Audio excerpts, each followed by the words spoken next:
Chaitanya Prabhu Nityananda Jayapataka Swami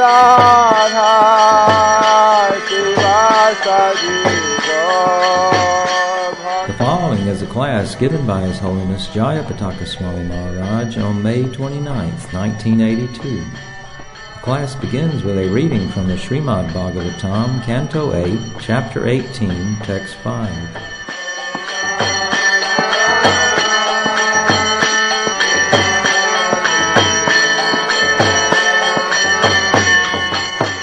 On the day of the Sravana Dwadasi, the 12th day of the bright fortnight in the month of Bhadra, when the moon came into the lunar mansion Sravana, at the auspicious moment of Avijit, the Lord appeared in this universe. Considering the Lord's appearance very auspicious, all the stars and planets from the sun to Saturn were munificently charitable. Padki. Srila Vishwanath Chakravarti Thakur, an expert astrologer, explains the word nakshatra taradhyaha. The word nakshatra means the stars. The word tara in this context refers to the planets. And adhyaha means the first one specifically mentioned. Among the planets, the first is Surya, the sun, not the moon. Therefore, according to the Vedic version, the modern astronomers' proposition that the moon is near to the earth should not be accepted. The chronological order in which people all over the world refer to the days of the week, Sunday, Monday, Tuesday, Wednesday, Thursday, Friday, and Saturday, corresponds to the Vedic order of the planets and thus circumstantiates the Vedic version. Apart from this, when the Lord appeared, the planets and stars became situated very auspiciously according to astrological calculations to celebrate the birthday of the Lord. Śrīmad-Bhāgavatam, Bāman Avatar, Leela Ki Jai. When Rupa Goswami, when Ramananda Rai was asked by Chaitanya Mahaprabhu to explain what was the most auspicious thing, he explained so many different things, such as Varnashram Dharma, giving up everything to the Lord. But Lord Chaitanya said, no, go higher. This is external, go higher, go higher. When he said listening to the Bhagavatam in the association of devotees, then Lord Chaitanya said, Iha hoy. Yes, this is a purely internal aspect. This is a transcendental process. So, to hear the pastimes of Vaman Avatar is most auspicious, or any of the avatars in the Śrīmad-Bhāgavatam. To hear the Śrīmad-Bhāgavatam in the association devotees is a special benediction. Because the vibration of Śrīmad-Bhāgavatam is purely transcendental. So, here it is describing the auspicious moment. Listen. Fix your machine outside. Describing the auspicious moment of the appearance of the Lord. The Lord is all auspicious. So, when He appears, everything must be in the most auspicious arrangement. So, the stars, they automatically took the most auspicious arrangement for the appearance of the Lord. This is a natural thing with the Lord. Similarly, when a eternally liberated soul appears, he also has the most auspicious arrangement. But not always. But not the Lord's arrangement is the most auspicious. And this is being described here. So, similarly, when our consciousness is fully fixed on hearing the transcendental message of the Lord, then immediately our consciousness also becomes auspicious. As soon as we begin to think about enjoying sense gratification, then our consciousness becomes contaminated. So by the mercy of the spiritual master to whom I offer my respectful obeisances, we today are able to hear the Śrīmad-Bhāgavatam. Even though we are coming from so many different places, to hear the Śrīmad-Bhāgavatam, this is a very, very wonderful opportunity. It mentions that when Vamanadev appeared, everyone in the whole universe became very happy. In other words, the Lord's appearing in an auspicious moment is not only good for Him. He doesn't need anything good. He's already the topmost pure transcendental personality. But it creates all good fortune for everyone. So similarly, when we chant the holy name of the Lord, and the Lord is present as His holy name, then that brings all auspiciity or good fortune to all of the living entities around the chanting of the holy name. The Harinam festivals which are being taken around Calcutta are causing an immense, unlimited amount of auspicious result for all of those devotees. Srila Prabhupada, he stressed to us how the holy Dham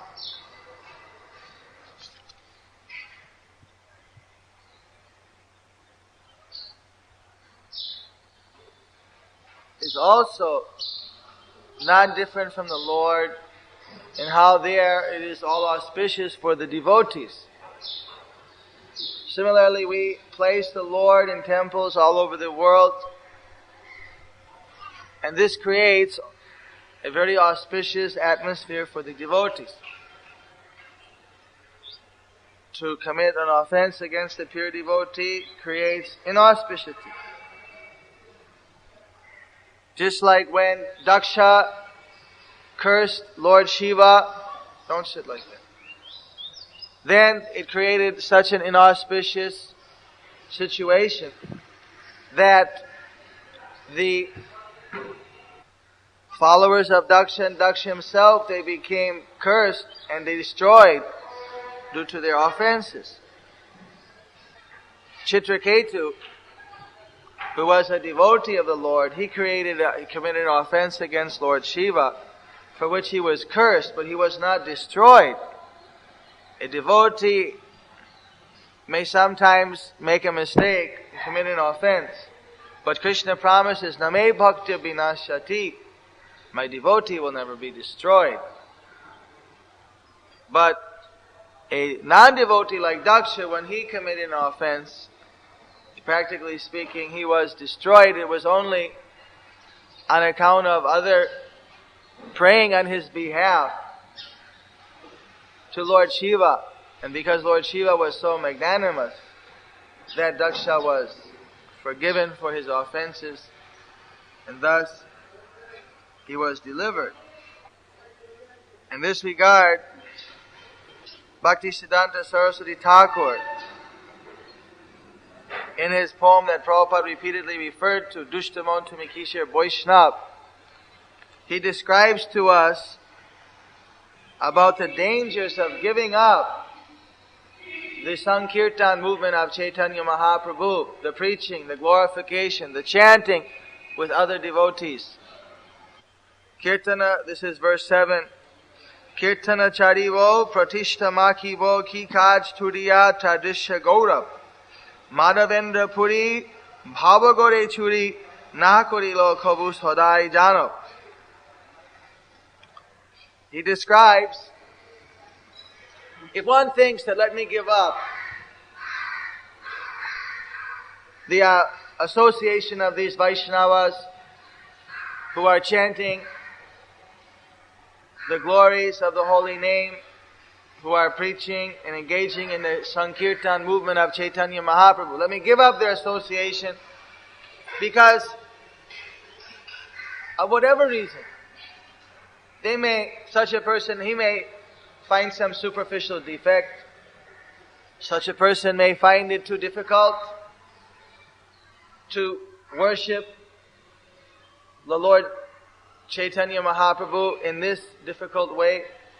Or that person who is contemplating giving up the Sankirtan movement may do so simply out of illusion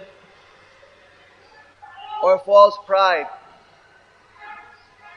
So, that is being described here.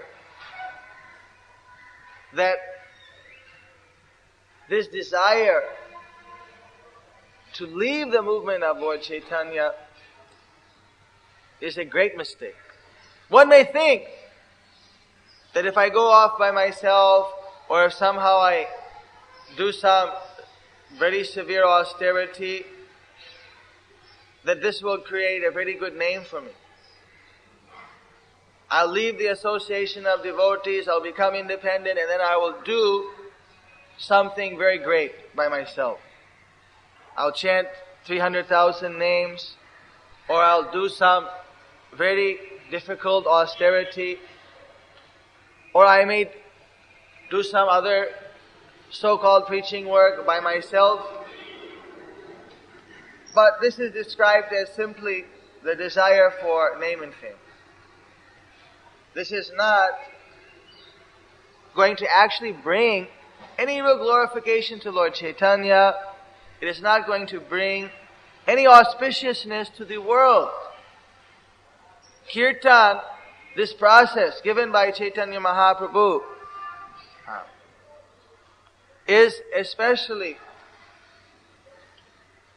a complete and perfect process. By chanting in Kirtan, we have to cooperate with so many others. In the ordinary Kirtan, with Midranga, Kartal, there are one or two or more playing drums, others are playing cymbals, one is leading the Kirtan, and all the others are replying, some are dancing. And this way there's a cooperative mood. Someone may be playing a conch shell or ringing bells, or in this way a whole orchestra effect is achieved. But the whole operation is meant for glorifying Krishna. In a broader scale, the Brihat Midranga or the greater Kirtan is described by Bhakti Siddhanta Saraswati Thakur and Bhaktivedanta Swami Prabhupada, founder Acharya of ISKCON. The Brihat Midranga or distribution of transcendental literature to everyone also requires a great cooperative effort amongst various types of devotees of Chaitanya Mahaprabhu. Some are writing, some are translating, some are editing, some are proofreading, some are typing, and some are printing, some are packing, some are shipping, some are distributing the same books all over the world.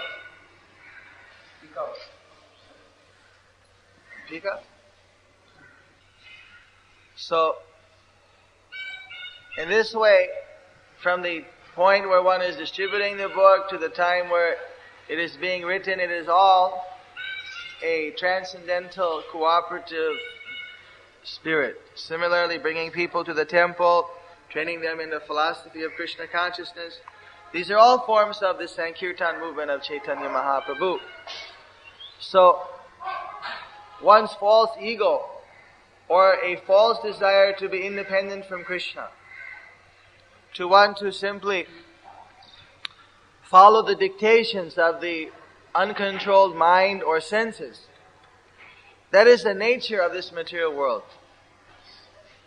So whether one does that simply in a gross way to enjoy the senses, or whether on the subtle platform to achieve some kind of independence from surrendering to Krishna, both of these are considered to be a fall down. So to leave the Sankirtan movement of Chaitanya Mahaprabhu means a fall down from the highest spiritual platform. And someone who is advanced in spiritual life, naturally the mind may already be somewhat trained to avoid such a fall down.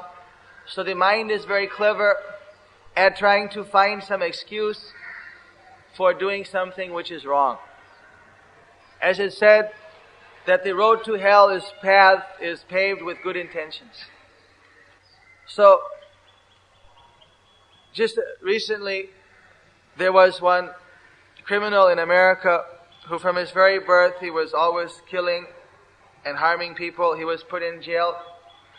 Some so-called social worker, a journalist, made a campaign since he was in jail, since he was 6 years old, to remove him from prison, as he was there for over 20, 30 years. He was already a middle-aged person. Let him out. Let him not have to suffer such a stigma. But as soon as the person was let out, within a week or two, he broke a bottle and attacked a woman and raped her by force, using a broken bottle as a weapon. When he was arrested and he was asked why he did this, he said, "It's not my fault. Actually, this is all the fault of the society, why the women are dressing like this, why a person is not immediately able to have his desired status. It's not my fault. I'm simply doing a good thing, but everyone else is not cooperating, and they're all wrong, and it's very difficult," so on and so forth. He had so many excuses. He would never have thought that he did it wrong. This was his illusion. So, even a person does something wrong, the mind is such, it will say, "Oh yes, this is all right." Even though he knew he would be thrown back in jail, he was committing a bad activity, he knew it was illegal, but somehow his mind adjusted that it's all right to do this. So many thieves, they think that it's all right, I'm stealing from someone, they don't deserve it, I deserve it. So, like this, the mind is being addressed in this prayer that don't be such a fool. Don't think yourself to be a Vaishnava, and at the same time, by any trick of the consciousness, give up the Sankirtan of Chaitanya Mahaprabhu so that you can become more important in some material calculation, or so you can stand off aside. This Sankirtan means take the humble position, be one of the members of the Sankirtan. One may lead the kirtan, another one may dance, another one may follow, another one may play the kartals. Everyone can't lead, everyone can't dance, everyone can't play the kartal. Everyone has to take their part. If someone wants to take another's part, that is simply enviousness. You see.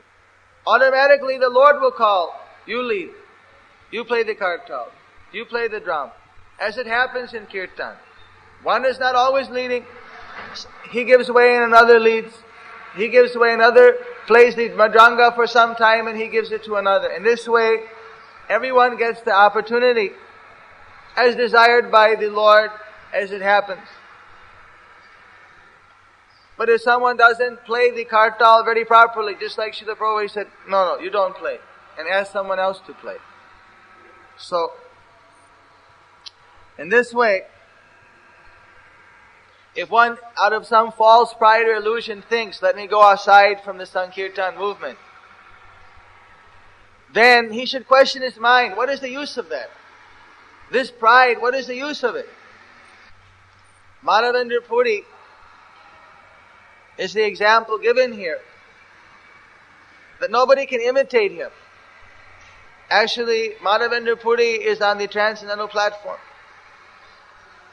And Madhavendra Puri, his good name, his good fortune was always expanding.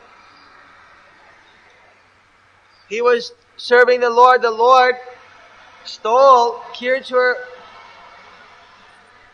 for him. He naturally became famous as a devotee for whom the deity stole condensed milk. But Madhavendra Puri, he didn't want any false pride. He didn't want any kind of name or fame.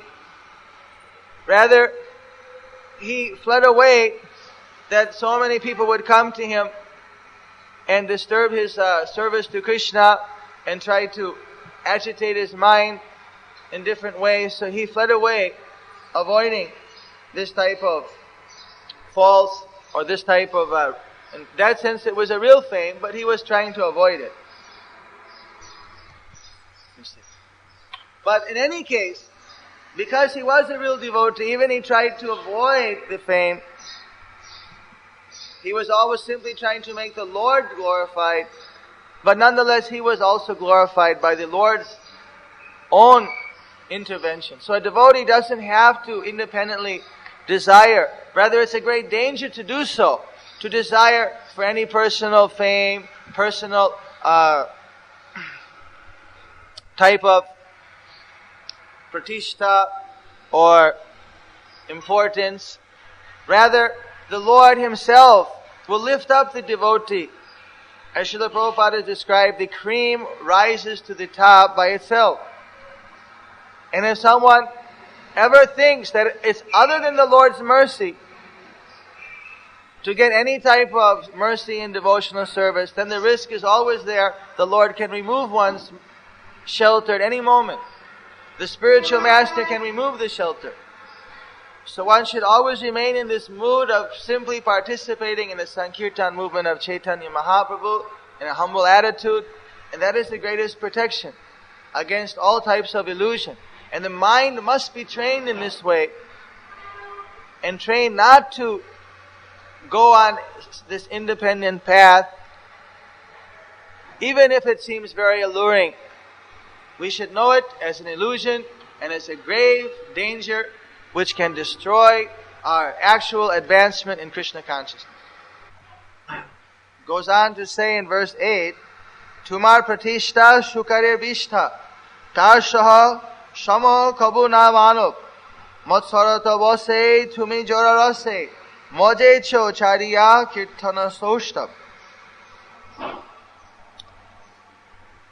The mind is being addressed, being chastised, that what the mind is thinking to be very important or to be a great name or fame is actually lower than the stool of pigs. It is simply a mental concoction, a distasteful thing which has no beauty and no attraction for the Supreme Personality of Godhead. Real devotees are automatically attractive, even for Krishna, because of their dedication, their surrender, their purity of purpose, their austerity. All of their good qualities are manifest because of their devotion to the Lord. So if one does something for any other reason than pure devotion, even it may seem to be very important, that importance is considered to be simply the lowest of the low, lower than stool of pigs, according to the great opinion of the most exalted Vaishnava, Srila Bhakti Siddhanta Saraswati Thakur. How would you say that? Tar saha sama kabu na manav. You will not accept equal to him. You're not even equal to a human being. Equal to him. I understand that. Kabu na manav. Prabhupada not accept. Never accept. The human being is not in that class. Is not considered. Means it's lower than a human. In other words, you're lower than a human or an animal. That a real civilized person would never do something like that. The human mind is meant for becoming God conscious. Animal mind is absorbed in sense gratification, absorbed in its own particular bodily consciousness, and absorbed in an enjoying mood. When a mind of an animal sees something, it only sees it in relation to how it is enjoyable to the senses or not. But a human mind is meant to be developed to the stage of seeing everything in relation to the service of Krishna. If Krishna is satisfied, Haritoshanam, that is considered to be the real qualification. And if Krishna is not satisfied, that means that work is considered to be Saeva Gokara, or rather, Srama Eva Hi Kevalam, simply a useless waste of time. So, a mind which giving up, surrender to the Lord, Sri Krishna, instead is absorbing itself in any type of subtle or gross sense gratification, is not even a civilized human mentality. It is lower than human mentality. It is like the mentality of the animals. Because such a mind is simply absorbed in tasting the different type of flavors of sense gratification in this temporary material world. That sense gratification flavors are available in the animal species. Sex, intoxication, eating, mating, sleeping, defending, different types of activities that are sources of happiness for the animals are not the suitable sources of happiness for the human beings. So when a person, due to envy, as it says here, matsarata vase, due to some type of enviousness, gives up the Sankirtan movement of Chaitanya Mahaprabhu, and then starts to enjoy the mind and senses and their objects of enjoyment, this is considered to be a fall down not only from spiritual life but from human life to the platform of animal life. And we can understand that means that one will have to lose one's spiritual progress and take many, many rebirths before one can again achieve the transcendental platform. If one takes such a gross step after having achieved such a great fortune as joining the Sankirtan movement of Chaitanya Mahaprabhu. So, what type of enjoyment is that when one is given up pure spiritual happiness, which is not tinged with any material misery, with any material inebriety, which is unending and permanent, and due to some type of false prestige, due to over proud mind, that one absorbs himself instead in imitating such activities and actually simply enjoying the sense gratification of mind and senses. What type of transcendental activity is that? It is simply a very disgusting and very unfortunate activity which any sincere seeker of the truth or transcendentalist or devotee should avoid as the most dangerous of all dangers. Rather, if one surrenders and simply absorbs himself in the Sankirtan movement, then one is always tasting the transcendental reciprocation with Krishna that is fully satisfying. The question may come up, how can someone give up the Sankirtan if one is practiced?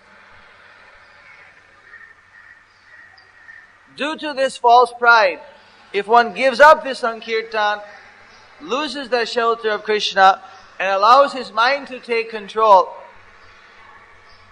thinking the mind to be his friend, when in fact his mind is acting as his enemy, and because of his pride, not hearing the good advice of other Vaishnavas, of spiritual master, of Shastra, of spiritual intelligence, and instead follows the mind, which is fixed in a false misidentification as to what are the real values of life, then due to that false pride, one can forget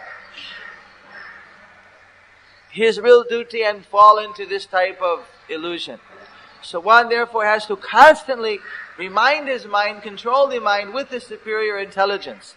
Therefore this process of bhakti yoga is known as buddhi yoga, or yoga of the intelligence, where the intelligence is always controlling the mind and senses, keeping them out of the dangerous waters of material sense gratification, of material mental sense gratification, of desiring fame, distinction, and adoration. And verse this 9, Thai dushtamon nirjana bhajan prachari cho chole kujogi boivav Prabhu Sanathane param jatane shikha dilo jaha chinta se sab. So here again the mind is being addressed, chastising the mind. So my very naughty mind, you materialistic mind, you have led me astray. You have given so many rationale, so many logics, but they're all like the false yogi, simply misleading me out of my real duty, leading me into nirjana bhajan, or solitary worship, leading me away from the Sankirtan shelter of Chaitanya Mahaprabhu. You have cheated me. You are a cheater, my mind. So why should I follow a cheater? My master, Sanatana Goswami, he has so carefully given his teachings to avoid all type of weeds in devotional service. Just as it mentions the different type of weeds in devotional service in the teachings to Sanatana Goswami by Chaitanya Mahaprabhu and Chaitanya Charitamrita. Nishidachar kuti nati jiva hingsana puja la pratistadi jato upasaka gana. And many other verses. That breaking regulative principles, being devious or duplicitous in one's dealings with the spiritual master and other Vaishnavas,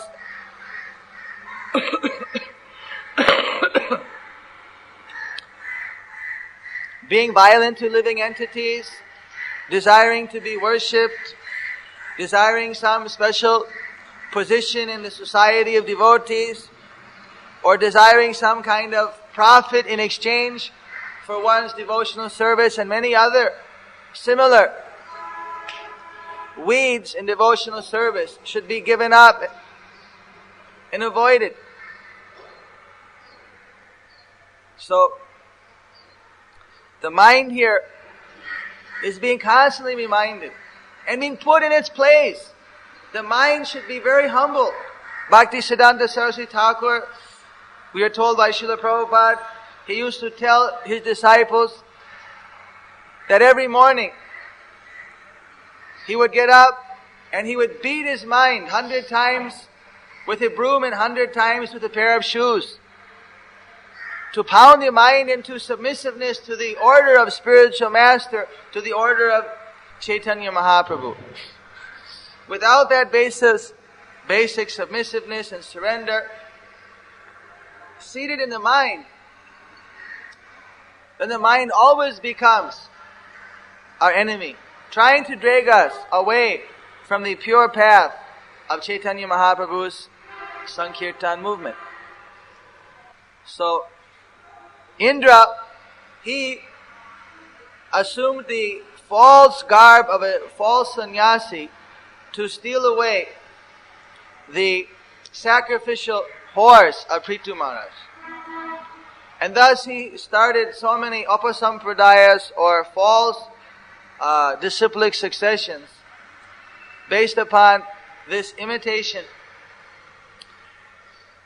yogi or imitation sannyasi. Even today, there are many false sampradayas which do not preach the transcendental truth, but rather preach some type of distortion which looks similar to the truth, but which is actually simply based upon misidentification of body, mind, and soul, and is not authorized by the authorities like Sanatana Goswami or like the authorized revealed scriptures. So the mind is very expert in presenting distorted philosophical presentations. It can take a sloka from the Shastra and completely misinterpret it to give us a reason to perform sense gratification. This the mind has capability of doing. Therefore, one has to simply surrender to the instruction of one's own spiritual master. The initiating guru is the ultimate shelter. Unless he authorizes one to take a instructing spiritual master, one should not take any other instructing spiritual master. Srila Prabhupada has told us that we have him as our initiating guru and as our Shiksha guru for all of his disciples. He said that I am the Diksha and Shiksha guru for all of my disciples.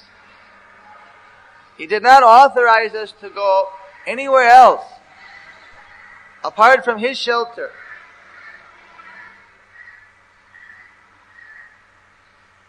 Like that, one has to follow the instruction of the superior authority, the spiritual master. Because if we follow the mind will give us so many reasons which appear to be philosophically correct. But our mind can cheat us in that way. Therefore, we have to follow the instructions of spiritual master. Then we are saved. It is said in the Svaita Upanishad that one who has implicit faith in the order of spiritual master and the Supreme Personality of Godhead, that he very quickly achieves the full shelter of the Lord. Everything, all the secrets of the Vedas are revealed to him. So, it is a duty of every transcendentalist to train the mind. The yogis are doing pranayama, doing hatha yoga exercises to control the body. When the body is controlled, they do breathing exercises to try to control the mind. When the mind is controlled, they engage it in meditation, keep it out of mischief, and finally, in their meditation, they try to achieve samadhi or trance, where the function of the mind is stopped, and they're meditating on the form of the Lord. So the path of bhakti yoga is avoiding these mechanical processes of breathing exercises, of acrobatic exercises, and is directly dealing with fixing the mind on Krishna. So when the mind tries to resist, the bhakti yogi, with full determination and strength, smashes that mind, makes it surrender, defeats it with the higher intelligence based on words of scripture, based on the words of the spiritual master, does not allow the mind to become independent and forcefully brings the mind to listen to the chanting of Hare Krishna, Krishna Krishna, Hare Hare, Hare Ram, Ram Ram, Hare Hare, and to engage in the Sankirtan process of glorifying that holy name. In this way, the mind is kept under control. If we allow the mind to go out of control, then we are in a very, very dangerous position. As the Bhagavad Gita has stated, the controlled mind is our friend, the uncontrolled mind is our worst enemy. So, here, today, we are reading about the appearance of Vamana Dev, how everything was auspicious. So when we can keep Krishna in our mind, when He appears in our mind, and we don't allow the mind to just deviate anywhere else, then everything is auspicious. Then our consciousness is happy. Just as it mentions here, that all the people, they became happy. The demigods, the cows, the brahmanas, the hills and the mountains were all filled with joy. There was happiness in all directions. So when the Lord appears in our consciousness, we'll be happy. If we're not happy in devotional service, that means that somehow we've not been able to bring Krishna into our consciousness. If we're able to bring Krishna in our consciousness, we must become happy. So the way we bring Krishna in our consciousness is by serving Krishna. Krishna is not object of our enjoyment. We cannot enjoy Krishna. That is material. We don't enjoy chanting the holy name. We surrender to chanting. We chant, and if the holy name is pleased with our chanting, we feel joy. The Sahajiyas want to enjoy Krishna, want to enjoy the holy name. They want to enjoy the pastimes of Krishna. Therefore, due to that offense, they miss the real joy, which comes from the spiritual platform. And thus they fall into various type of illicit activities, feeling their inner desires unfulfilled. So, real happiness begins when we can bring Krishna in our consciousness by preparing that consciousness through a proper service attitude. And that service attitude is best achieved by serving the lotus feet of Krishna's pure devotee, either personally or by following his instruction. So Vamana Avatar has come. He created all auspiciousness.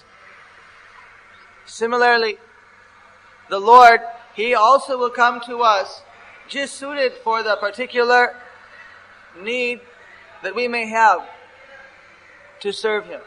Our particular relationship with Him, to serve Him, He will come in the form just suitable that we can serve Him appropriately. Vamana came suitable to that need. Krishna will come in each of our minds, in our hearts, when we approach in a proper devotional attitude, just suited to our relationship with Him. And He reciprocates perfectly. This is why He is the Supreme Personality of Godhead. He is complete, He is all perfect. So if we feel any incompleteness, any imperfectness, there's no other solution but to further fix ourselves, take our mind in the hand of intelligence and purify it, engage it in devotional service until it becomes the proper receptacle to allow the Lord to appear there. Then we achieve real happiness. There's no other shortcut, no other type of happiness or so-called happiness will actually satisfy us. So we should give up all other desires, all other hopes, except for simply surrendering to this chanting, to the Sankirtan, and allowing the Lord to appear at His own sweet will in our mind, thus giving us complete fulfillment and allowing us to engage perpetually in His service, even life after life. Jai Sri Krishna Chaitanya Prabhu Nityananda Sri Advaita Gadadhara Srivasadi Gaur Bhakta Vrinda. Hare Krishna, Krishna Krishna, Hare Hare, Hare Ram, Ram Ram, Hare Hare.